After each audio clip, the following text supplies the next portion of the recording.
hope you can hear okay. We're actually going to all stand and begin with the Pledge of Allegiance. I pledge allegiance to the flag of the United States of America and to the republic for which it stands, one nation, under God, indivisible, with liberty and justice for all. Thank you.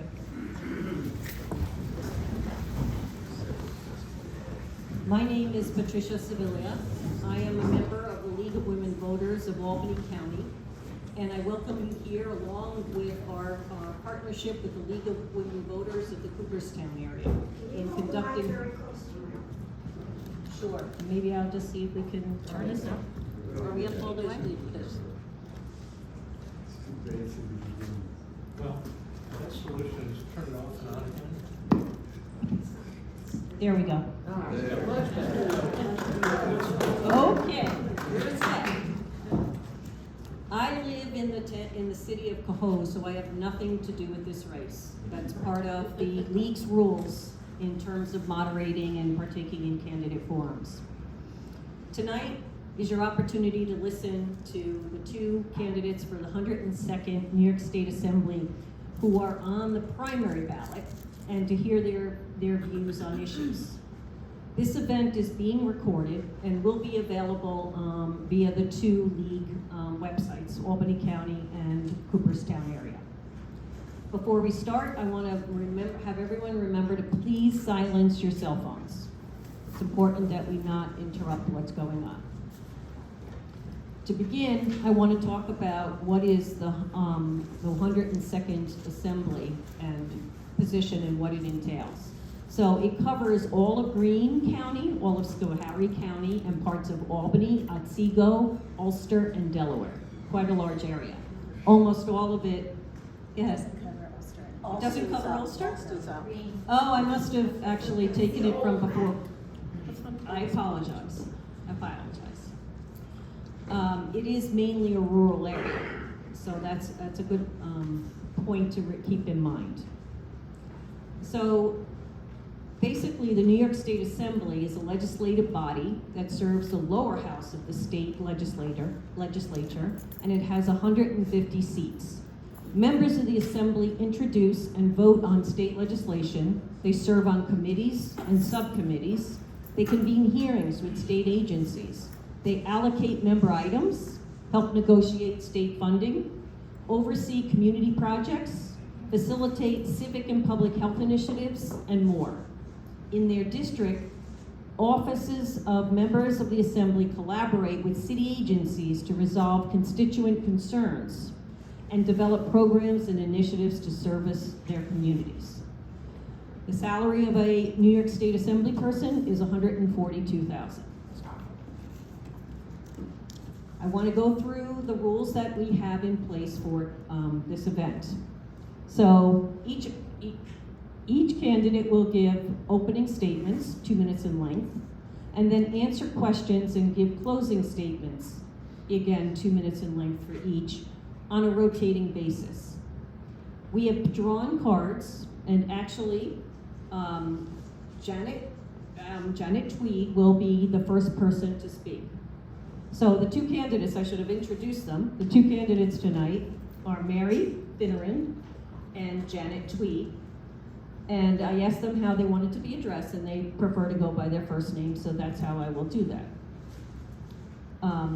So they will go in rotating order to answer the questions. They are each given 2 red cards, even though they're green in front of them. These red cards allow them to give another minute of time. That minute can be used only during questions, not during opening or closing statements. They could be added on to what they're saying, so whether they're speaking first or they are speaking second, or they could be used as a rebuttal after their opponent has spoken. We will be taking questions from the audience as well. If you want to contribute a question, we've taken, actually, the questions I have in front of me were from collecting things online. So if you want to have a question answered that isn't addressed, you can go by the door, and there are some index cards and pens to write down a question, and we'll make sure we try and get to those as well. They should put them back in the basket. Yeah, put them back in the baskets. So with that, I would like to, I'll be passing the mic along since we only have one. And we're trying to hold it close to our mouth so you can hear us. But with that, I will let the opening statement begin with Janet Tweed. How should we do this? We gotta figure this out. I'll figure it out. Yeah. Yep. So hi, I'm Janet Tweed, and one thing, they always say eat the mic, so I will do my best, but if I don't, please let me know. I don't have a loud voice when I'm talking to folks until someone says, hey, I didn't hear that. So I apologize for that, but I'm Janet Tweed. I live in Delhi, and I'm running for the 102nd Assembly District. I'm a physical therapist, I'm a village trustee, I'm a community volunteer, I'm a wife, and I'm a mom. I wear a lot of hats, and these experiences and and my successes in these various parts of my life have led me to be running for office in Albany. I have three main areas that you'll hear me talk about a lot, and that's better healthcare. Healthcare needs to be affordable and accessible, and there's some serious issues with both of those aspects of our healthcare, both here in rural districts as well as throughout the state and the nation. I've spent the last 18 years as a physical therapist, primarily in hospitals, but also in home care, and I have a unique experience on this area. Second is building communities, and that includes smart, sustainable infrastructure and broadband and cell service out in these regions so that we can build our communities, have more jobs, work on affordable housing, and strengthen our schools. Lastly, it's about a resilient environment. We need to protect our environment. We need to promote local agriculture, and this all goes back to building our stronger communities that we have throughout the 102nd District. As an elected official, I've had success taking a good idea through the legislative process, working with community groups and municipalities to create sustainable programs and projects, and that's why I'm running for the 102nd District. Thank you.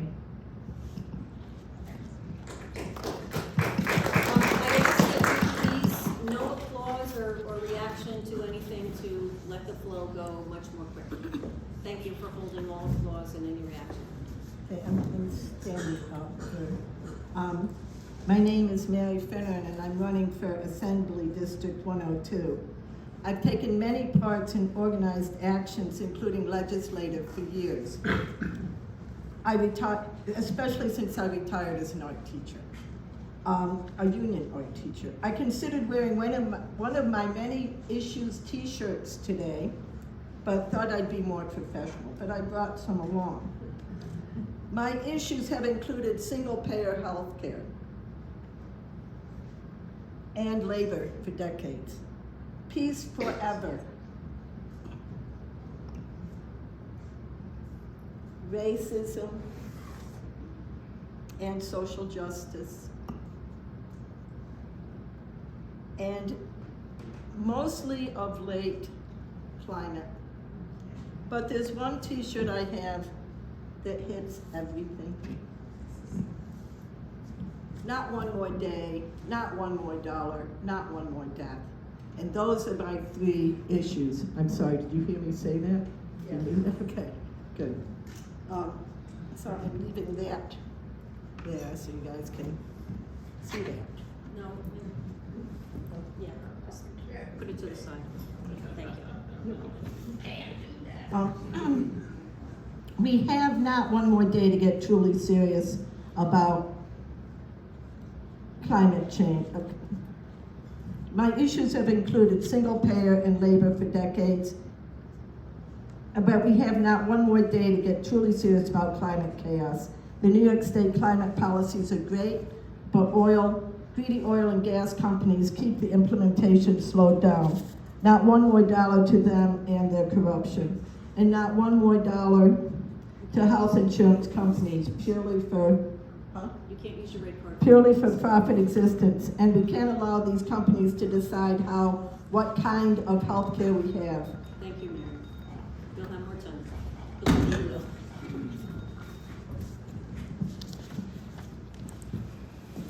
Okay, the questions that we have in front of us are basically from what was pulled from the public.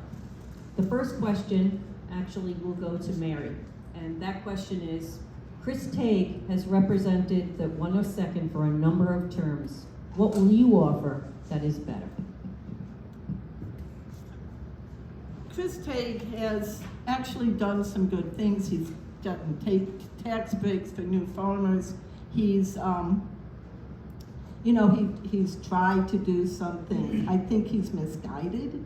I think he's misinformed on certain things. He's misinformed on natural gas. He's misinformed on fossil fuels. He basically has worked hard on getting fossil fuels perpetuated when what we need to do is get them stopped. That's about all I'm going to say about Chris Tague. Thank you, Mary. Janet? Do you mind repeating the question just Oh, really quickly for me? absolutely. At any time, I can repeat the question for you guys. Chris Tague has represented the 102nd for a number of terms. What will you offer that is better? So what I can offer that's different is my career as a healthcare professional. I am a frontline clinician. I've worked in hospitals and in home care, rural health home care. That perspective changes how you interact and how you advocate. You see both the resilience and the strength as well as the barriers. That makes me unique, not just from Chris Tague, but also from most of the people that are representing us in Albany. Many of the folks have other careers, other pathways that have taken them to Albany. Mine has been in direct patient care, interacting with individuals, and bringing that perspective and that representation to Albany is what sets me apart. I have been an elected official, and I've been able to work across many different boards and with community groups, and I know what it means to collaborate and communicate and to focus on our shared vision. That goes so much further than when we try and stay within our Democratic or Republican lines of speaking. Those two experiences, both my elected official work and my professional work, are what set me apart from Chris Tague. Thank you, Janet. Okay, this next question, Janet, you will start on this one. The question is, what experience have you had in previous elected or appointed roles in working with folks with a very different viewpoints from yourselves? From yourself. So, as I've mentioned, I have been able to work across various boards, and one area where it took a lot of work on my part was rebuilding the pool in our local community. It's a major undertaking. It costs a lot of money, and we had to focus not on that aspect, which are the negatives and the reasons not to do it, but on what the benefit is. In my role as an elected official, as a town council member, I had to listen to all of those budget concerns about how are we going to sustain this program, but the focus was, how is this going to be a benefit to our community? How does this benefit not just our children, but also our adults? And is this a draw to our community? So you work through the grant process, you work through the implementation and construction process, and being able to find that shared vision is the best way to move forward. Can you repeat the question, please? Oh, absolutely. Thank you. What experience have you had in previous elected or appointed roles in working with folks with very different viewpoint from yours? Okay, so I was on library boards, and I've been in unions, and the one thing I found, especially like on the library board, was there were a lot of people who didn't think that the library deserved certain funding, or that the library didn't deserve, to have an open mind regarding things. And we have spoken to, I have always found when I'm speaking to people that I use the common ground. I always find the common ground. I look for how did the library work for you before? How have you done things like that? And I want to say, you know, when it comes to speaking to anybody, I go back to the not one more day, not one more dollar, not one more death. If you bring that to people, that not one more day, we can't afford to not have this. We can't afford to not have the libraries, the access to people's minds. We can't afford to not have the dollars. The people who want to give the dollars aren't there, but we have to have the dollars, and we have to keep the town willing to give them. And not one more day, or not one more death. Well, I don't think you're gonna get a lot of deaths from the library, but you'll get a lot of deaths of minds, the minds who need to read. That's about it. Thank you. Thank you, ladies. The third question will actually begin with Mary. And how have you negotiated on or found common ground to accomplish goals in spite of differences? Similar to the last one, but let's answer that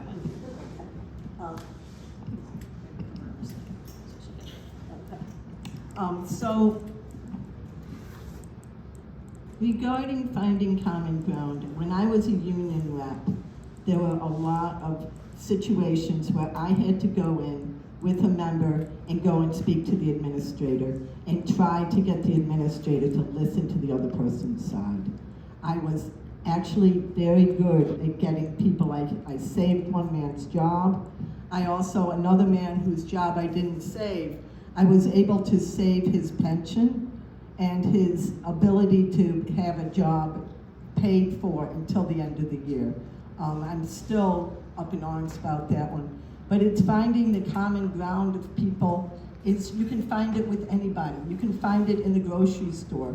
Generally, I find that the people I live next to, I can talk to them about anything. And it all comes down to they know that they are not paid attention to, that people aren't listening to them, and that is one really good thing that I do. I listen, and I grant people the right to have their say.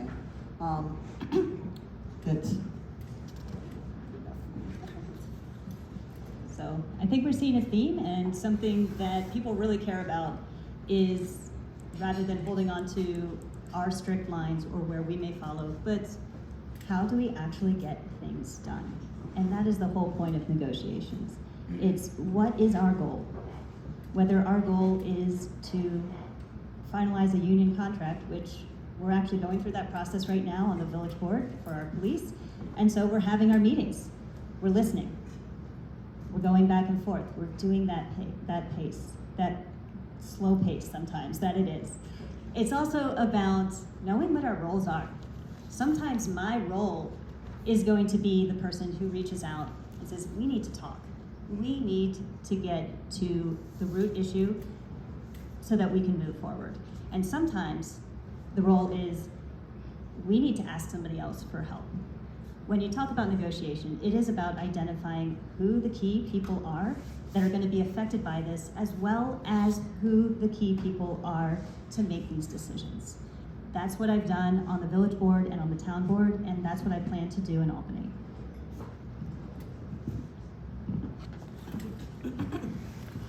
Thank you, candidates. Okay, the next question will start with Janet this time. Are you an advocate for home rule? And if so, what might you do to ensure that it prevails whenever possible?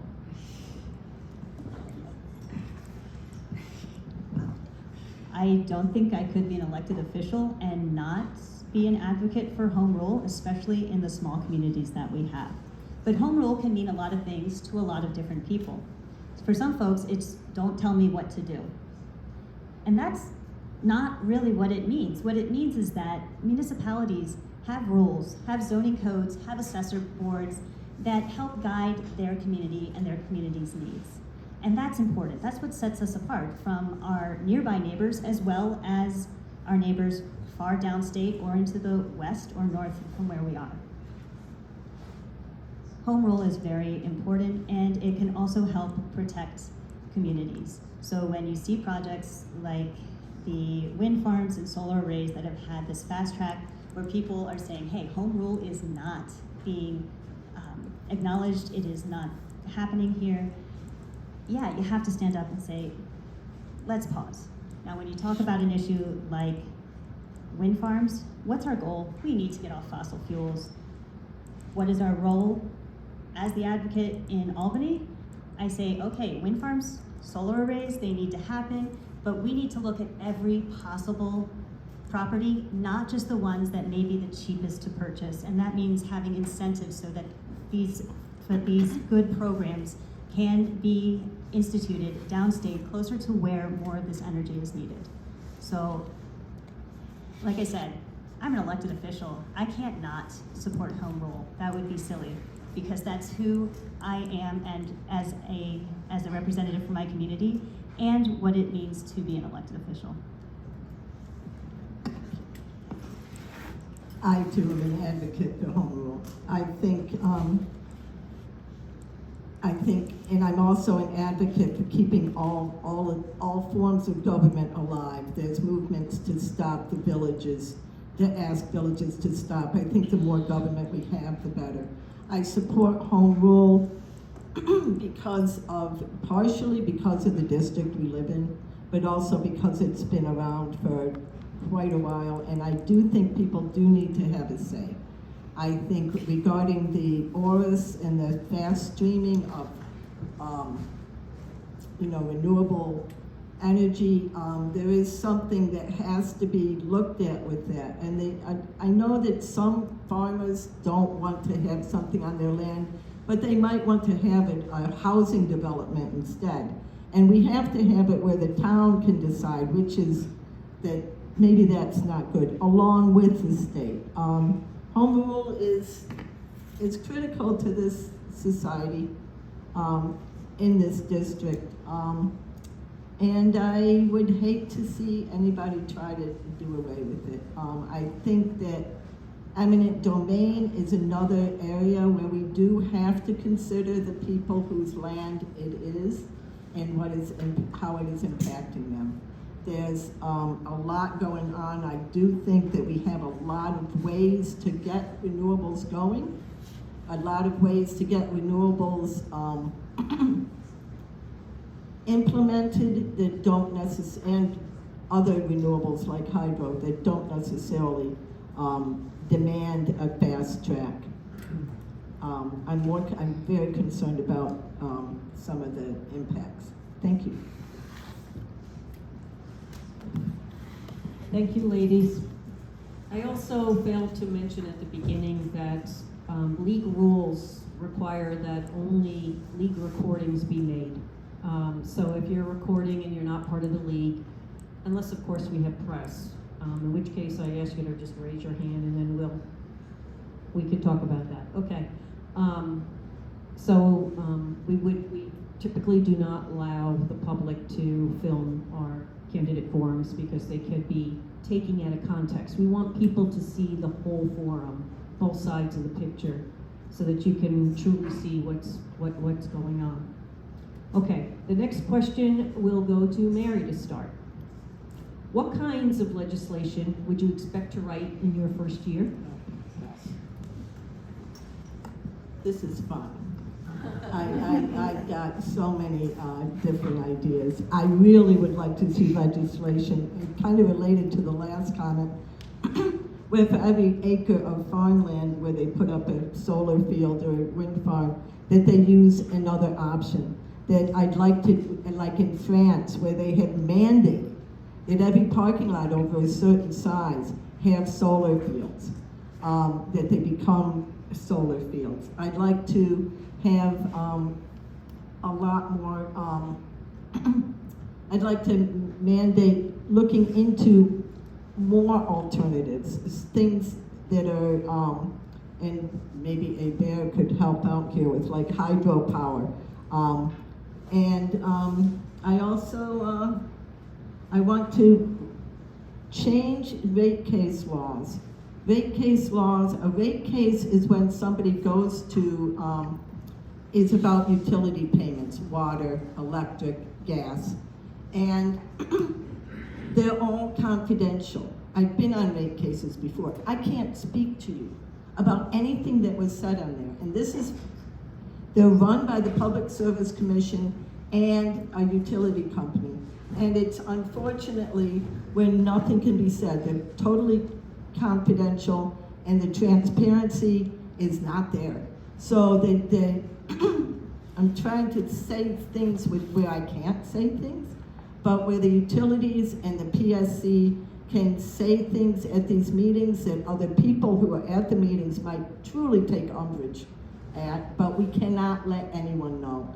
I'm looking to have transparency in rate cases. Another thing is I think our legislative sessions are far too short. We've got, so we've got 1 year where people are running, 1 year where people create bills, second year where they are running for office, and nothing gets done. Thank you. So when we talk about what legislation we're going to do in our first year, we all come with great ideas. And that's part of running and getting into Albany. And two things that I'm pretty passionate about, you've heard me talking about healthcare. There is continued momentum to work on the New York Health Act. And if I get any say in that, I am going to be very happy. A single-payer health system where we're cutting out so much of the middleman, so much of what slows us down as clinicians, what slows everyone down to getting the care they need or being able to afford it. I did get to speak to a current assembly person and I said, does this legislation have legs? Is this moving somewhere? And it was, keep that on your radar, keep that in the front. And so I go with that hope, and wouldn't that be amazing? There's also different rules that govern professions. As a physical therapist, I can have a physical therapist assistant working with me, but I must be on site in New York State. Other states don't require that on-site supervision. In small rural clinics, that makes a huge difference about who we can staff and how we staff. That can save money or lose money, and that's such a small example of some of the inefficiencies. So listening to the unions that we have that represent different professions and how they're regulated can be important, and something that if there's that opportunity, I'd like to work on that. I have 30 seconds left, and so one thing I didn't get to talk about was that while we have good programs started for getting to alternative energy, sometimes revisions to those programs so that we do have incentives to make sure that we're doing smart development throughout the state and not just in places where land appears to be inexpensive. It's definitely not cheap, but if it appears to be inexpensive, that's gonna be the first go-to. Anything that can be done to further support us getting onto renewables and off of fossil fuels will be key. Thank you, ladies. For our next question, we will begin with Janet, and I'll take one of the ones from the audience. Thank you for the questions that are coming in. How do you plan on defeating Chris Tague?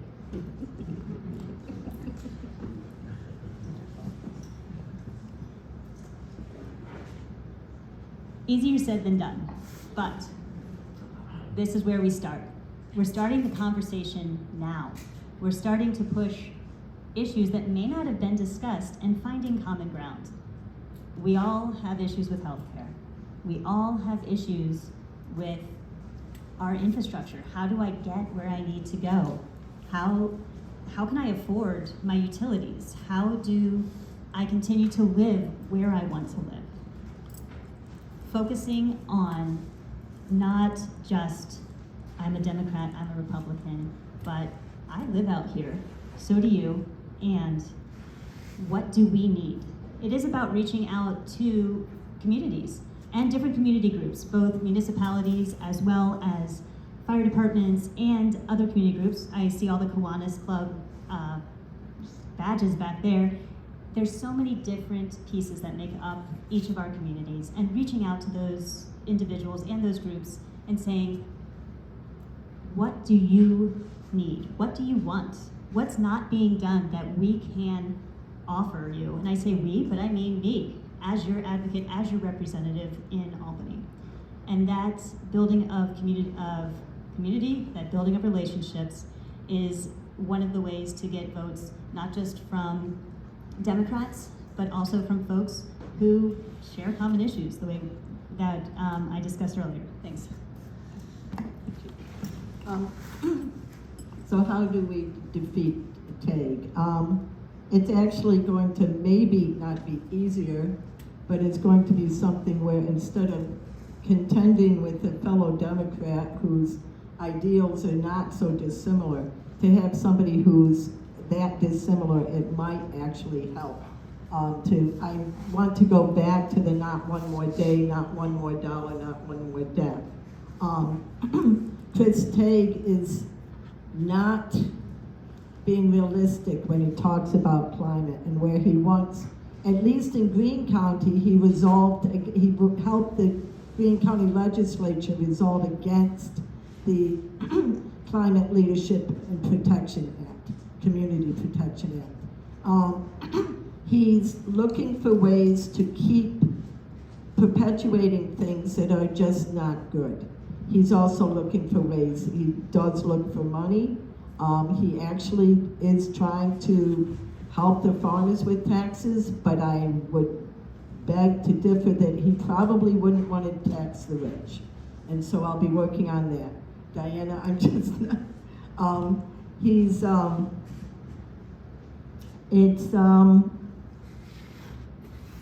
it's going to be kind of fun. I actually met him in the library, in the elevator the other day.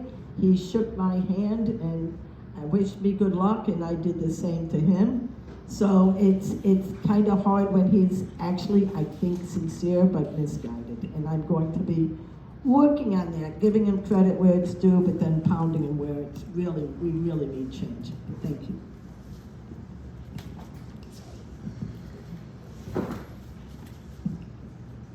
Thank you, ladies. The next question will start with Mary, and it is, what would you propose to make access to health care more equitable? Well, especially regarding women's health care, they're taking away maternity, they're taking away facilities where women can have children. It's disgusting, and it's more for women's health care that I think that there's a lot of inequities going on. What would I do? I would start legislating that there's a certain range where they have to provide facilities for women, for other people, that they have to provide the care. It's really hard because we're low on medical people. We're low on, we need to have training. So one of the things that would have to be done is to provide more training so that we can get more medical people in there. And also the unions, we have to make sure that the workers, the nurses are well represented, that they're not overworked. So we do need to build up the workforce for the medical facilities, and that is probably the best way that we can get more equity. And Greene County doesn't have a hospital.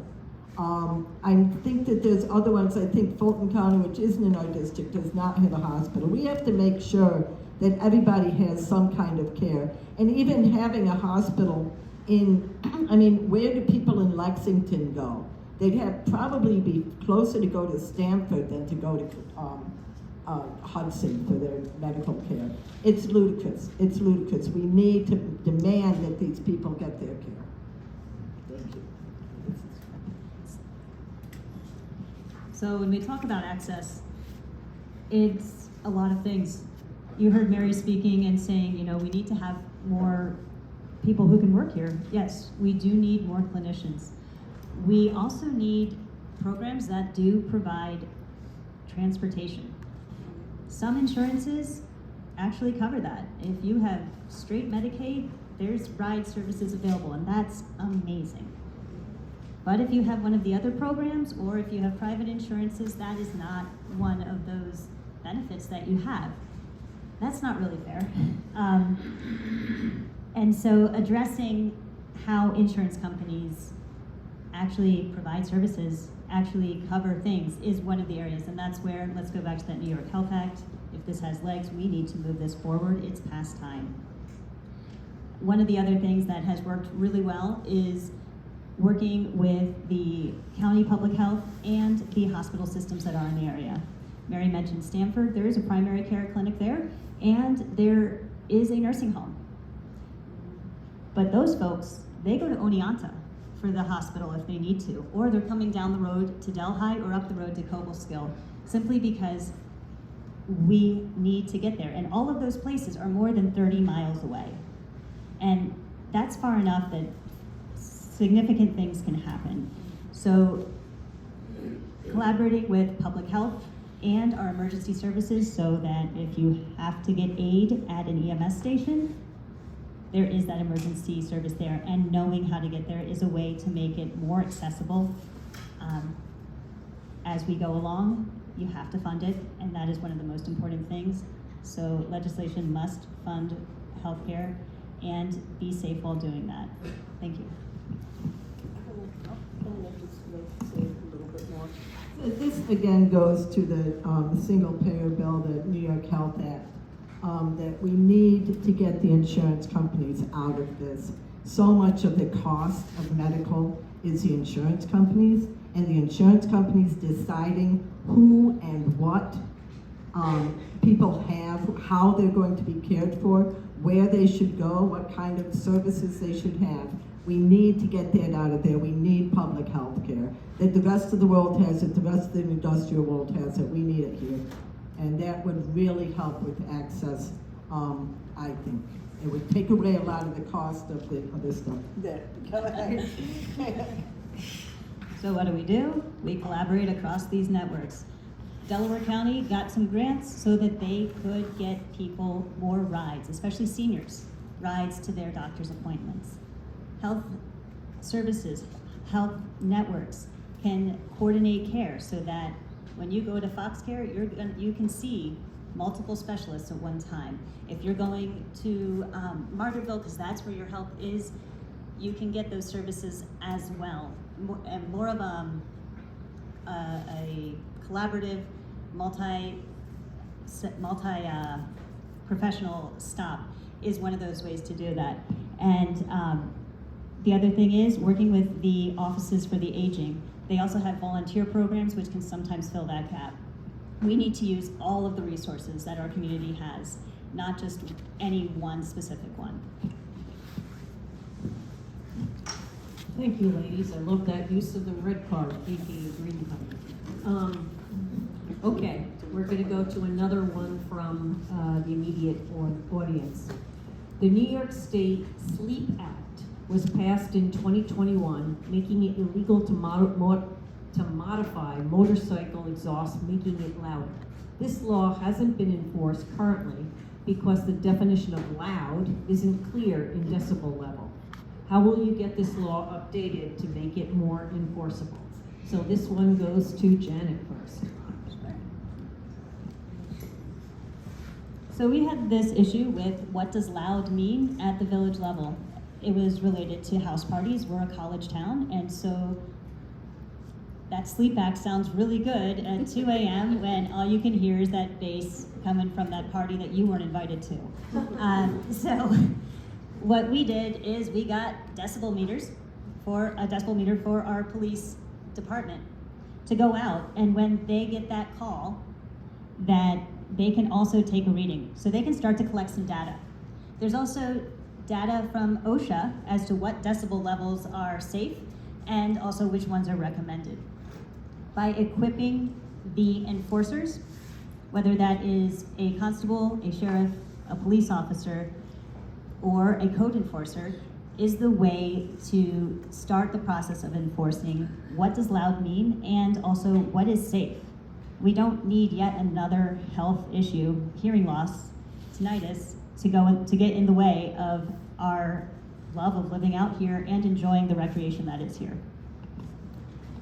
Yes, and absolutely with the decibel readings, with getting the decibels and what they are. I don't know that much about this legislation. I really have to look into it, but one thing to do is to get all the motorcycles electrified, and then the noises would go on. They're probably going to create noises that they would have. So anyway, that's that on that. Thank you. Thank you. Okay, the next question will begin with Mary. What is a past experience where you advocated for something you believed in and made a change happen?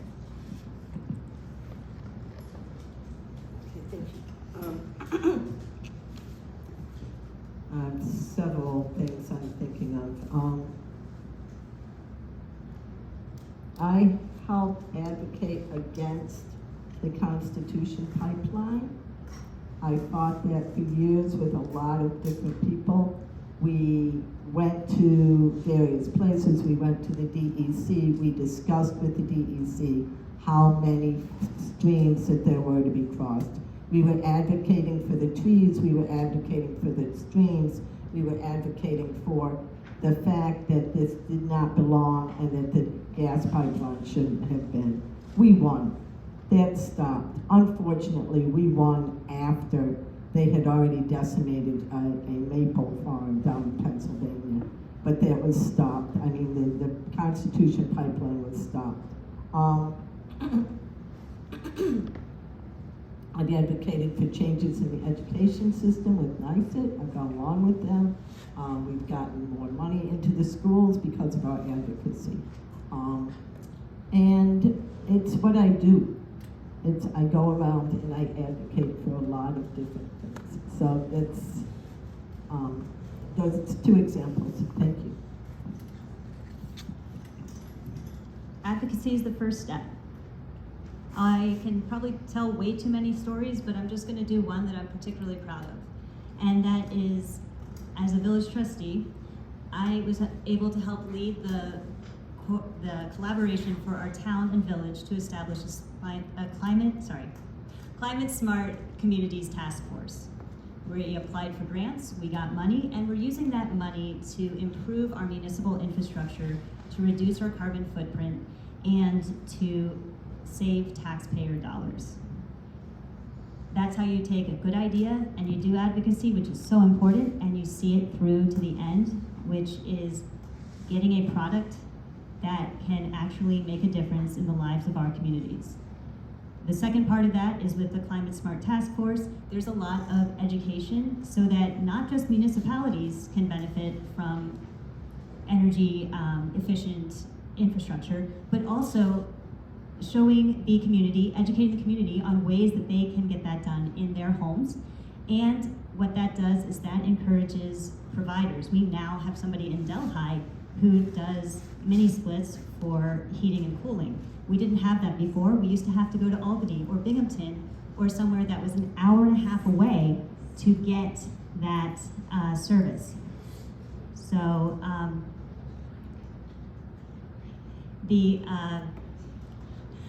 apologize, you're saying something? No. Okay. So that's where it goes. It goes from where we start as advocacy, and then what I do is we go through projects and programs to get results. And in the end, we're all saving money, and we're saving the environment. Thank you. This next question will start with Janet, and the question is, what can the legislature do to reduce polarization in our state?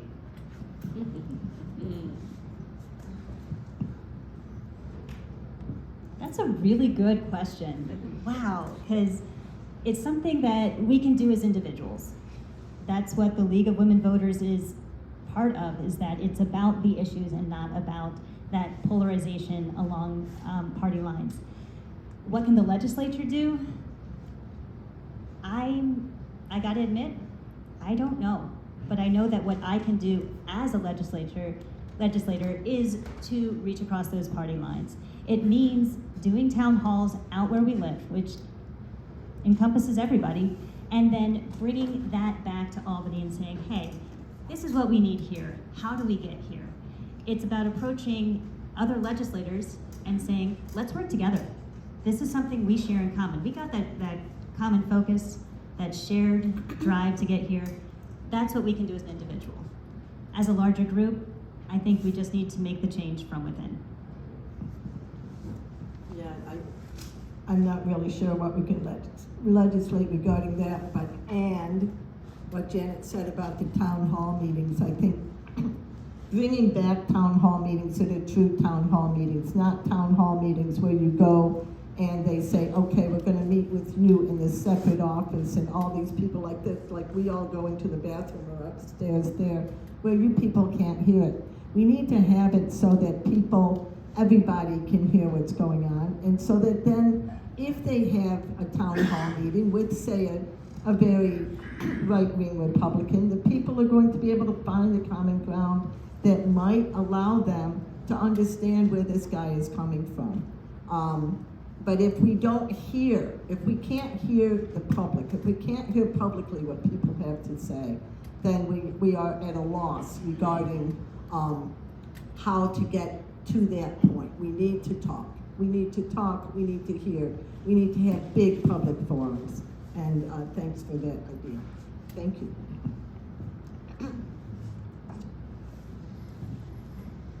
Thank you, candidates. Okay, the next question will begin with Mary. And the question is, what changes need to be made to facilitate the implementation of the electric school bus mandate? I love the electric school bus mandate. Having done bus duties and standing in the fumes just alone, where they keep the buses running for like 20 minutes before the kids get out there, where the kids have to stand in line in these horrible fumes. And that's just not regarding what the greenhouse gas emissions that they're stopping. What do we need to do? We need to be able to we need to mandate it. We need to be able to get the funding to the schools so that they can do this. It's not just for the climate, it's for the kids' health. I mean, those diesel fumes are not good, and they go right into the schools as well. The little kids are getting them and riding in those buses. The electrification of school buses is critical, I think, to the kids' health, but also those school buses and all the big diesel things going into electrical will cut down drastically and will help the CLCPA, the Climate Leadership and Protection Act, meet its mandate to cut down on greenhouse gas. Transportation is, I can't remember where it ranks regarding the greenhouse gas emissions, but it's massive, and we have to do everything we can. But the school buses, I was sharing that all along. We need to mandate that those get funded. Thank you. So, first thing, when we already have legislation in place, we get a lot of feedback.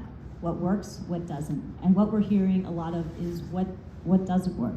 I think about my area, which is very hilly. And the concern is that without that diesel motor, we're not gonna be able to get the kids actually where they need to go. And while that is a good place to start to say, okay, what works and what doesn't, then it is about embracing technologies that make this the desirable change that we want. Where we want to get off fossil fuels, we need to be looking at the technologies and listening to the experts in these fields to make sure that it works not just in urban or suburban areas, but also in the rural areas, in the hill towns where many of us live. Thank you. Okay, we're actually up to question 12 for those of us who are following along, besides me.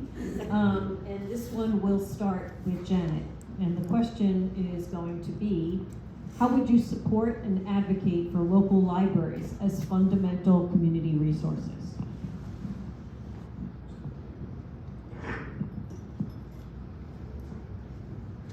It seems like a no-brainer. So that brings up the concern in my mind of where are our local libraries hurting? Mary mentioned earlier that funding is always an issue, and I think that what we can do as legislatures is to make sure that the funding happens at the state level so that each community has a local library and that it is funded. The nuance of what each community needs and where their focus is something that you have to leave up to the locals because they know what works in their communities. And it's always worth the time to pause and to listen.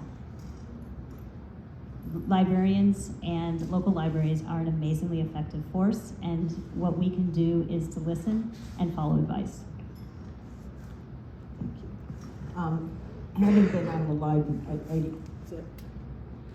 having been on the library board for 5 years, we had to go through a lot of policies and figure out exactly how we could help the schools. One thing that I think needs to be changed regarding libraries, or a lot of libraries, is how they are funded.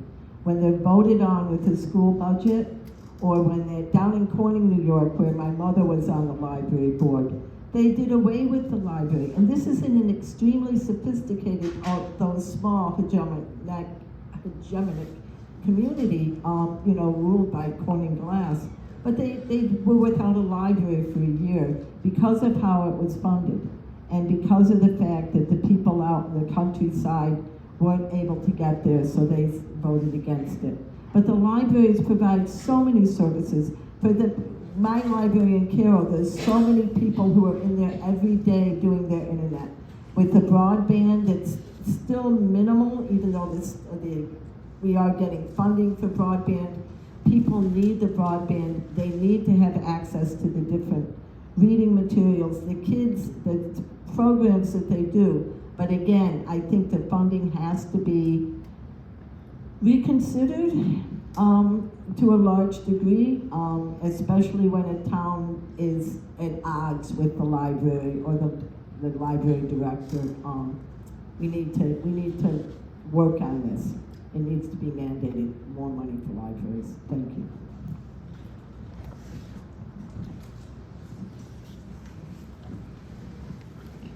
Okay, the next question will start with Mary, and the question is, what are your plans to assist farmers as they face the climate crisis over the next 5 years?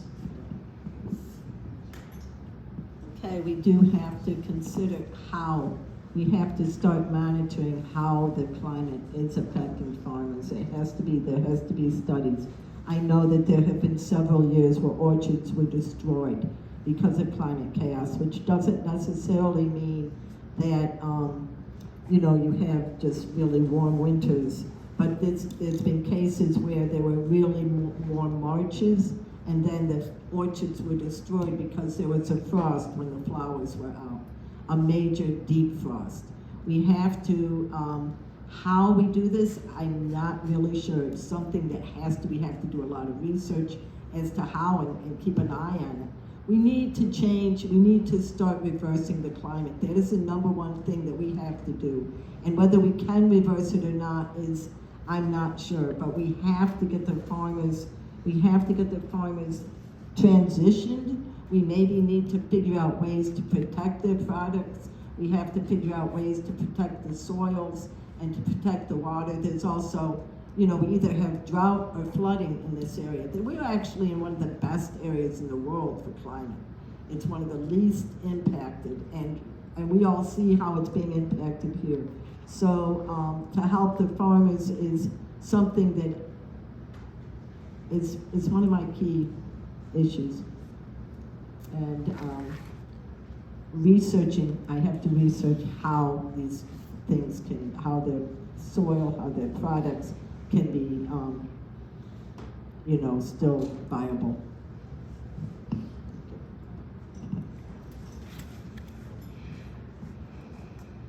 One of the amazing resources, actually two of the amazing resources we have out here, the Farm Bureau and the Cornell Co-op extensions. We have experts in these fields. And especially with the power of Cornell, we have a lot of research. There can be innovative ways of, I almost said no-till and without any content, but different ways of farming, whether it is produce or if it is animal products. And using those resources as a guideline and a way to continue to move forward. Also, it's about reducing costs. If it's too expensive to farm, people can't do it. And so finding ways to reduce costs, to fund farms, small farms, middle-sized farms, and even large farms, so that they can produce food not just locally, but also for our entire state. We are an area that is so rich in natural resources, and if we don't take advantage of that and promote and protect these resources, we will lose them. And so, like I said before, we have some amazing resources with the Farm Bureau and with Cornell and the co-op extensions, and we need to listen to the experts. Thank you very much. Okay, this next question will begin with Janet. Would you support ending, and it's a question from the audience, would you support ending New York State funding of Israeli settlers and settlements?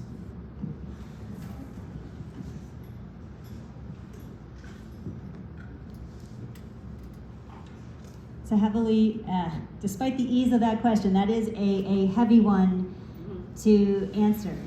What's going on in Israel and Palestine is horrifying, and this needs to be addressed at the national level. We need to stop supporting humanitarian crises, supporting people who are doing these bad things. Anything that we can do that helps with aid, that helps with refugees, that is where we need to be focusing our endeavors. And so I do not know the exact legislation and how that funding is, but I do know that what we need to do is we need to support people in need. And that is the most important thing we can do in all of our different roles. Okay, the Not on My Dime bill is a bill that from Jabari Brisport that would remove the ability, it's a minor financial thing, but it would remove the ability of people who are donating to Israel, especially the IDF, the Israeli Defense Force, and being able to write it off on their taxes. So it's basically, it's not a charity, but it's being treated by like a charity, and this bill would do away with them being able to write it off. People can still send their money wherever, but they won't be able to write it off, and it won't be on our dime, which is why it's called Not on Our Dime. We will not allow our lives to, support basically the continuation of slaughter. And I will address that more later. Thank you.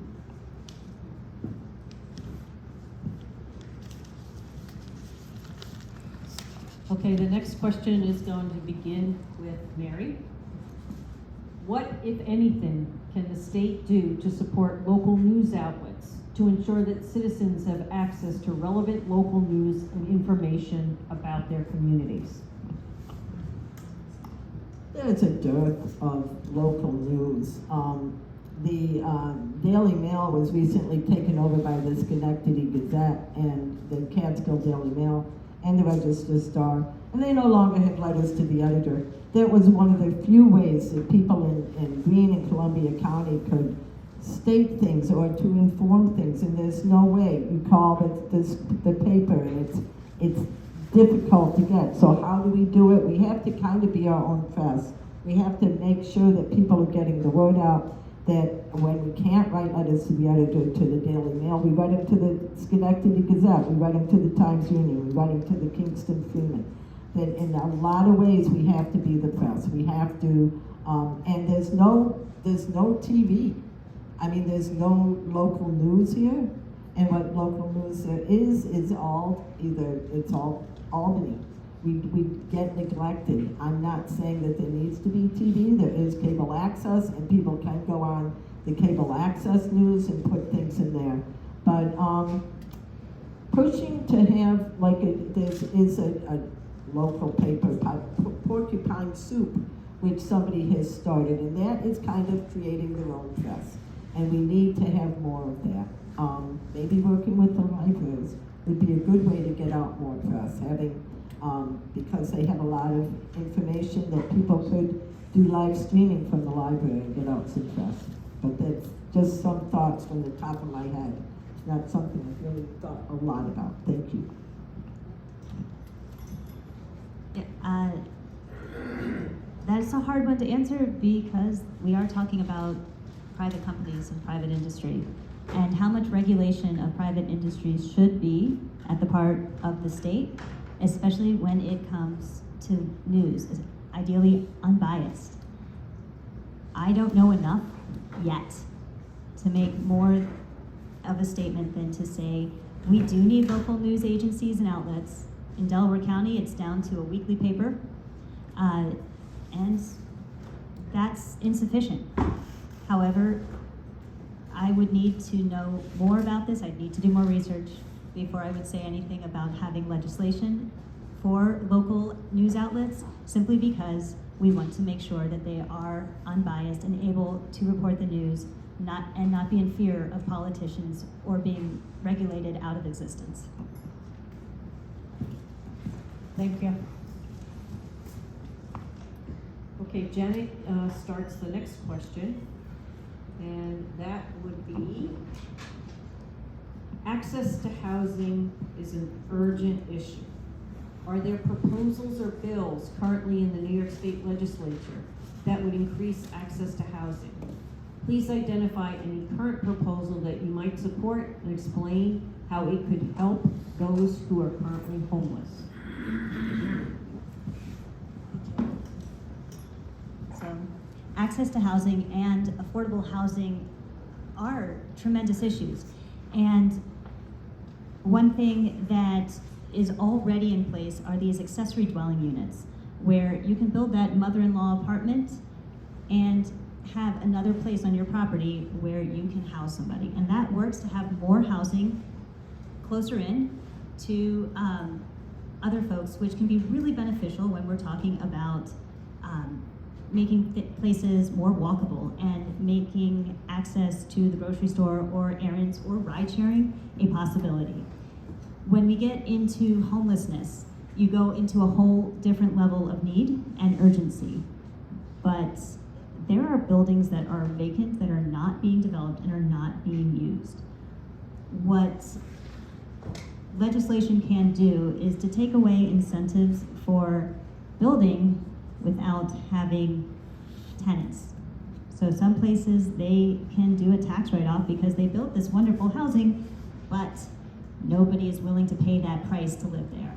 So taking away the incentives is one way to work on that. The other thing, and actually a more beneficial way of going about this, is for Albany, for the legislature, to work with updating our building and zoning codes. They are currently not smart ways of building communities.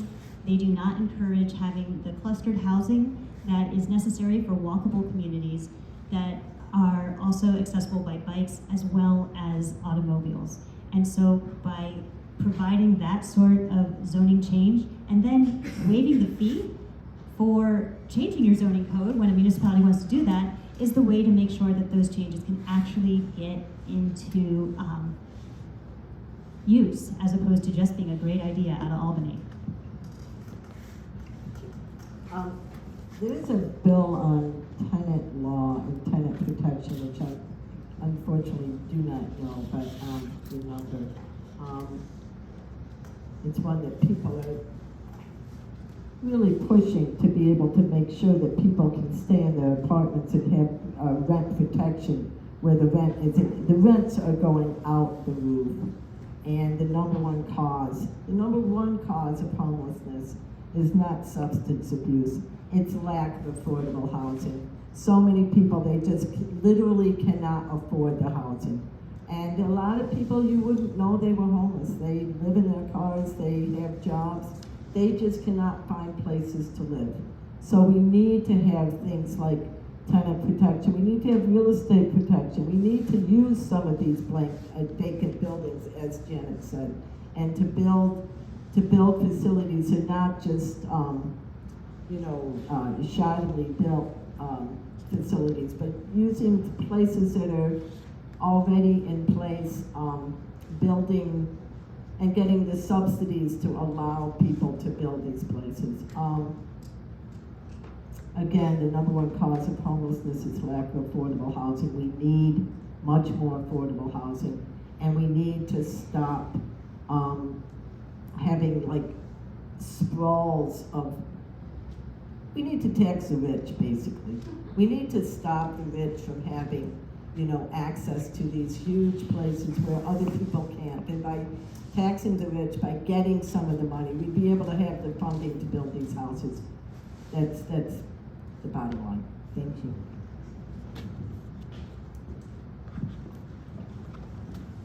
Thank you, ladies. The next question is going to start with Mary. What do you think New York State can and should do to help rebuild a strong middle class? Unions.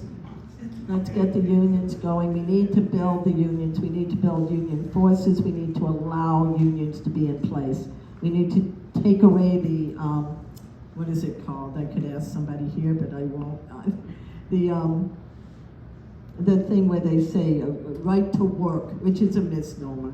What it is, it's a right to screw people out of good pay and facilities. And we need to start building up the unions. We need to have like a union for everything, for every job, for physical therapists, for people, for antique dealers, for we need to have it where everybody, and this is again coming down to taxing the rich, making sure that everybody has a fair playing field is how we're going to build up the middle class. Whatever that is. I don't even know if it exists anymore. Thank you. So physical therapists can join unions. We just don't happen to have our own right now. But unions are really important. But there's so much more that goes into building up a middle class, let's say it. And that includes education. We have, in New York State, one of the least expensive state school programs with our community colleges, as well as the tech colleges that we have for SUNY. And those need to be funded. When people can be trained for a job where there is a need, they can have a little more freedom. I was surprised listening to my husband. He works at SUNY Delhi, which is one of the tech colleges, and he mentioned that there are waiting lists for most of the programs in the tech and construction industries. And we need to support those programs. We need to support the SUNY system so that they can expand. Also, we have BOCES. There's high schoolers who know what they want to do. Let's give them that opportunity to get a job that they can do what they want to do. They can be productive members of society. They can choose to stay here rather than having to look elsewhere or look to another area to find a job. Education is important. Funding it so that it is available to all of us is a key piece. And that is one of the ways that we can help build up the middle class and build up the services for all of New Yorkers. Thank you, ladies. Okay, this next question will start with Janet. Infrastructure is a challenge for electric vehicles. How do you propose to increase the infrastructure to support it, and how can we make electric vehicle usage compatible with gas-powered cars? Can you repeat that again? Sorry, I don't know how to see that. Oh, okay. I'll do it via the microphone. Yeah. Infrastructure is a challenge for electric vehicles. How do you propose to increase the infrastructure as well as to help make electrical vehicle usage compatible with gas-powered cars? Yeah. Thank you. I do appreciate that. One thing that we've done in the town and the village is that we have set up charging stations. And what's really exciting is that there's a few apps. So if you do have an electric vehicle, you know where to go. For a rural community to have that option is a way to draw people in. And it does address part of the need for infrastructure. The next piece is, how do you get that energy? Can you have a shaded or partially shaded parking area where you have photovoltaics on the roof so that you are using that energy to help with charging? There's smart ways and there's innovative ways to address that. Electric vehicles are becoming a bigger part of our society and community, and so knowing where the charging stations are and also having skilled technicians so that if you wanted to have charging at home, they could hook up that next outlet to your house so that you can be there is another thing that we can work on. Yeah, I mean, let's go back to the making parking lots, solar fields. And all of those solar fields, those parking lots could also have charging stations underneath. It also provides a way for, which would satisfy, I don't really understand what the connection was with gas vehicles, but it would allow gas vehicles to have shading and weather protection on hot, rainy, snowy days. But I think that is one way to get, we need more charging stations, but the apps are one way to go.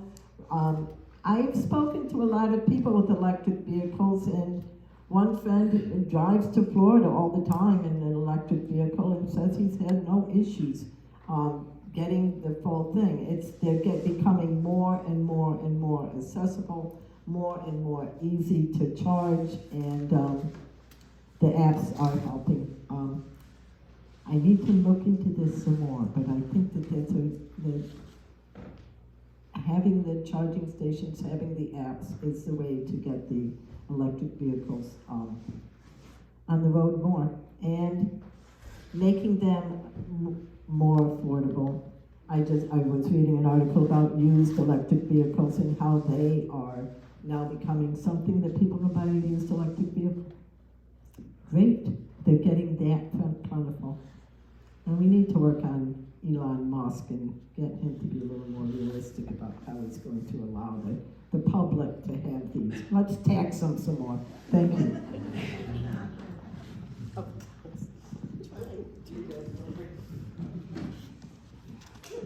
Okay, the next question will start with Mary. What should be done to protect voting rights, including the rights of incarcerated citizens? I see no reason why people who are incarcerated shouldn't be allowed to vote. The only reason would be if they were in jail for breaking electoral laws. But they have minds, they have the right to, they should be able to vote. They should be able to look at the news. It actually would give them a reason for rehabilitation. You know, it's punitive to not allow them to vote. And it is not a punitive thing that it should be allowed in the jails. That's enough said. I mean, it really makes me angry that they're not allowed more rights on that regard. Thank you. So protecting voting rights is really important, no matter where you are. I appreciate that question, actually talking about the jails, because I think we do tend to forget about folks, but there are many ways that we can vote. If the pandemic didn't teach us anything, it's that we can be imaginative, and also we can be safe with voting by mail, by absentee ballots. And one of the most important things, as a former election inspector until I became an elected official, you support that training. You support your Board of Elections, and when they have recommendations, this needs to be better for security. This is a better way to do this process. You listen to them. I've said it before, I'll say it again. Listen to the experts. They know what's going on. Our job is to hear what they're saying, review, and then push forward appropriate legislation so that we do protect this basic right that we have and that we hold so dear. Thank you, ladies. Okay, I'm going to ask one last question and then we'll move to our closing. So this one will start with Janet. How much was the largest donation to your campaign and who did it come from?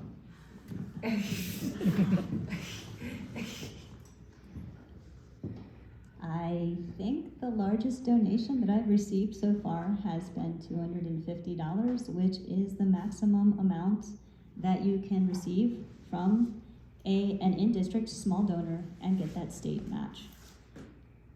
And that's my goal. That is part of the reason we're here, is that it's about having all of us participating in government. And my role, I want to be a representative. Your role might be to donate $5 to my campaign, $10 to my campaign. It might be door knocking. But the most I've received, I believe, is $250, and I don't know from whom, because I have received a few of them. But to get money out of politics, this is the way to do it, and that's why I'm participating in that program. So I do thank all my donors, because you are who I want to represent, and this is how we make sure that we're making this our community and our district that has a say in Albany. That's, it just went out of my head. How much was the largest donation to The your largest campaign? donation that I had to my campaign was $500 from a very dear old friend of mine and my husband's. It's somebody who lives in New York City. It wasn't in district, and he blew me away. It was so touching that he really believes in my campaign. He has land that's in the district, but he doesn't. He's registered down in the city. And the campaign finance, it's amazing. It's amazing that you can have people running on the campaign finance who could never dream of running. And so people, normal people, and we are normal people, I'm a normal person, can run, and they don't have to worry about, not having enough money or having, and it's huge. It's huge, because we should be represented by us. We should be represented by people like us, not by people who went to Harvard or, who have, not that there's necessarily anything bad about that, but this is campaign finance is probably one of the best laws that we've ever had. And I had a huge argument when going around and getting signatures. One man was fighting against it. I was like, why? Why? Do you want the powers that be, that those who are after us, the 1%, to constantly be able to write these bills, to constantly be able to keep us down? Yeah, more power to the campaign finance. Thank you. Oh, yeah. Mary almost said it, but I'm going to say it. We don't want to be taking money from lobbyists. We want to be listening to our constituents. And so I apologize. I don't want to be taking money from lobbyists. I want to be listening to my constituents. And that is why it's such a fun question to say, what's your largest donor? To be able to say, I'm part of this program. And to be able to say, I am here for the people. Yeah, and I could use my last card too, because she just reminded me, there's been several Republican legislators who voted against this bill, hated this bill, but you'll see them in there, they're taking advantage of it. They're probably going around and saying, hey, don't give me more than $250 right now because it's a waste of your money. And they're probably still getting money from corporations and other lobbyists. So, but it's a great ending question. Thank you. Okay, before we go to closing questions, I just want to recognize that the League of Women Voters is nonpartisan. We have a website, vote411.org. That website actually not only helps you with understanding where to vote, the times of voting, but we ask questions of the candidates, and we actually don't edit what they respond with, unless of course it's disparaging, and I don't think we've ever had to really do that. So remember Vote 411, it'll give you a lot of good information. I also want to thank all the volunteers that helped put this together. The League is we basically are a volunteer organization except a few P positions at the state level. If you're interested, the table is there. We always could use members, whether the members are active or just supporting us financially. It all helps. Any little bit you do is more than what would have got done without you. Please remember to vote on Tuesday, June 25th in the primary, or early voting is June 15th through the 23rd. So your vote is your voice. Now we'll move to closing questions, closing arguments, right. I'm watching too much trial lately.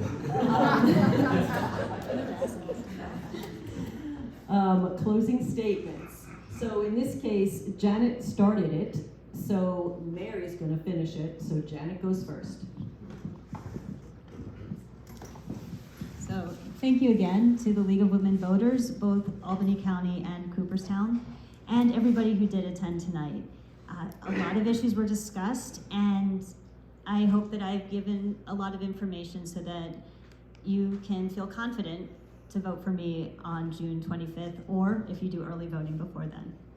I have experience and I have passion to be an effective representative for you in Albany. And one thing that I am going to do, because it's so important, is that for the folks who weren't able to attend, because this isn't a live stream, I am going to be hosting an online forum to further the discussion, to further where we're talking. And more details will be coming. You can find that out on my website, janettweed.com, or on social media. But thank you all for your time and being here, and I hope to continue this discussion further. So since I kind of messed up with my opening, I'm going to complete some of my opening and then truncate my closing. We have not one more day to get truly serious about climate chaos. The New York State climate policies are great, but greedy oil and gas companies keep the implementation slowed down. Not one more dollar to them and their corruption, and not one more dollar to health insurance companies purely for profit existence. And we can't allow these companies to decide how and what kind of health care we should have.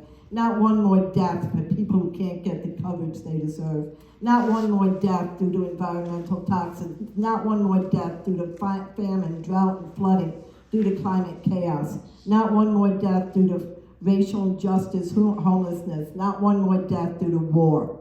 We have the power to stop the war profiteers. And speaking of, on October 7th, 38 children were killed in Israel. It was horrible, truly horrible.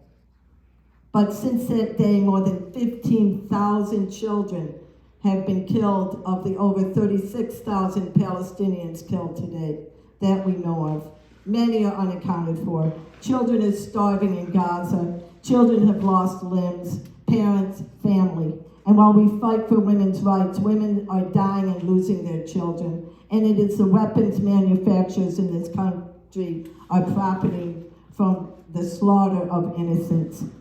We must demand a ceasefire now. I am Mary Finneran, and I will do all in my power as your assembly person to see that our days are safe, our dollars spent on people's needs, and our children's lives are long and healthy. But demand a ceasefire now, please. Thank you.